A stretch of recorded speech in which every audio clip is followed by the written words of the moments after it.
என் பெயர் வந்து நாராயணசாமி. திருவாரூர் மாவட்டம் மன்னார்குடி வட்டம் பரவாக்கட்டை கிராமம். கடந்த 20 வருஷமாக நம்ம விவசாயம் பண்ணிக்கிட்டு இருக்கோம். ஒரு சிறப்பான முறையில் விவசாயம் பண்ணிக்கிட்டு இருக்கோம்.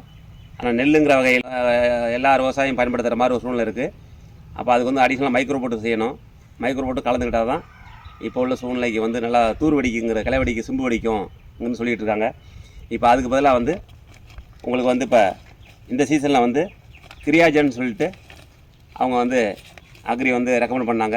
கிரியாஜன் டோட்டல் 20 சொல்லிட்டு இதில் வந்து 20 நியூட்டன் இருக்குன்னு சொல்லி ரெக்கமெண்ட் பண்ணாங்க.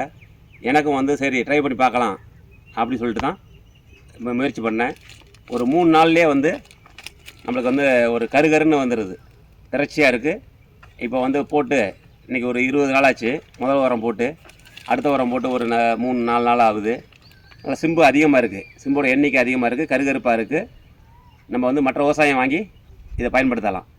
அதனால் ஒன்றும் தவறு இல்லை. இது கடலைக்கும் பயன்படுத்தலாம் சொல்லியிருக்காங்க. பார்ப்போம், வர்ற சீசனில் வந்து முடிஞ்சால் இதை பயன்படுத்துறதுக்கான ஐடியா இருக்குது. ஏன்னா இது வந்து உங்களுக்கு 2 மாதம் தான் ஆகுது. இந்த உரம் வந்து நம்மளுக்கு கைக்கு வந்து 2 மாதம் தான் ஆகுது. எல்லா ஃபார்மரும் பயன்படுத்தலாம். நம்பிக்கையை வாங்கி பயன்படுத்துங்க. அவங்கவுங்க ஃபீல்டுக்கு ஏற்ற மாதிரி ரெக்கமெண்ட் பண்ணுற மாதிரி அளவுக்கு வந்து பரிந்துரை வந்து அக்ரி அவங்க பரிந்துரை பண்ணுற அளவுக்கு நீங்கள் செஞ்சிங்கன்னா 100க்கு 100% வந்து ரிசல்ட் நல்லா இருக்குது. ஒன்றும் பிரச்சனை இல்லை. எப்படின்னு பார்த்து நீங்கள் நல்ல விதமாக பயன்பெற வேண்டும் சொல்லிட்டு தான் என்னோடய வேண்டுகோள், பணிவான வேண்டுகோள் கூட. நான் பயன்படுத்தியிருக்கேன். 2 முறை போட்டிருக்கேன். 15 நாளும் போட்டிருக்கேன், அடுத்து 30 நாளும் உரம் போட்டிருக்கேன். இப்போ கரு உரம் போடலாங்கிற ஒரு ஐடியா இருக்குது. என்ன சொல்லிட்டு அவங்க ஆலோசனை படி தான் செய்யணும், எவ்வளோ கொடுக்கலாம்னு சொல்லிட்டு. அவங்க ஏக்கருக்கு ஒரு பை சொல்கிறாங்க, 50 கிலோ பை. நான் வந்து அதே வந்து ஒரு ஏக்கருக்கு வந்து அவங்க சொல்ல போனால் இப்போ ஒரு 16 கிலோ அளவு ரேஞ்சில் சொல்கிறாங்க. மாவுக்கு 16 கிலோ ரேஞ்சு சொல்கிறாங்க. நான் வந்து ஒரு 12 கிலோ ரேஞ்சு தான் போட்டிருக்கேன். ஒரு மாவுக்கு 12 கிலோ ரேஞ்சு தான் போட்டிருக்கேன். 4 மாவுக்கு பயன்படுத்தியிருக்கிறேன். அதனால் மற்றவங்களும் நீங்களும் பகிர்ந்துக்கிட்டு எப்படி பாருங்கள், அக்ரி ஆலோசனைப்படி எவ்வளோ உங்களுக்கு பயன்படுத்தணும் பயன்படுத்தி பயன்பெறுமாறு கேட்டுக்கொள்கிறேன். மிக்க நன்றி.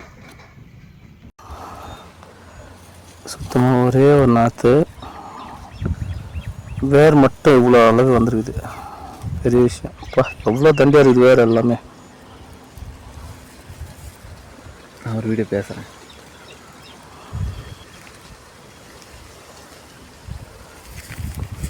கிருபா அவர்களுடைய வயலை ஹியூமிக் ப்ளஸ் pH 50. எஸ்,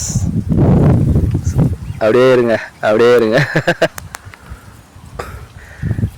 நல்ல வேர்வா. நார்மலான கை நடுவு மிஷின் இது காட்டு. இதையும் பக்கத்தில் வச்சு காட்டு. ஆமாம், இது வந்து கை நடுவு. கை நடுவு. இந்த 2 ஒரே டேட்டில் நட்டது. அந்த அம்மாவோட வயலேருந்து பிடிங்கிட்டு வந்தது ஒரு வயலுக்கு நாங்கள். இது வந்து ராந்தம் சிறுவஞ்சி கொடுத்து அவருடைய கிருபா அவருடைய வயலுங்க. அது நம்ம கொடுத்த மருந்து. இது நார்மலாக அவங்க வெளியில் வாங்கிட்டு வந்து மருந்து யூஸ் பண்ணியிருக்காங்க. ஆக்சுவலாக பார்த்துக்கங்க, வேறு மட்டும் பார்ப்போமே. சூப்பர்.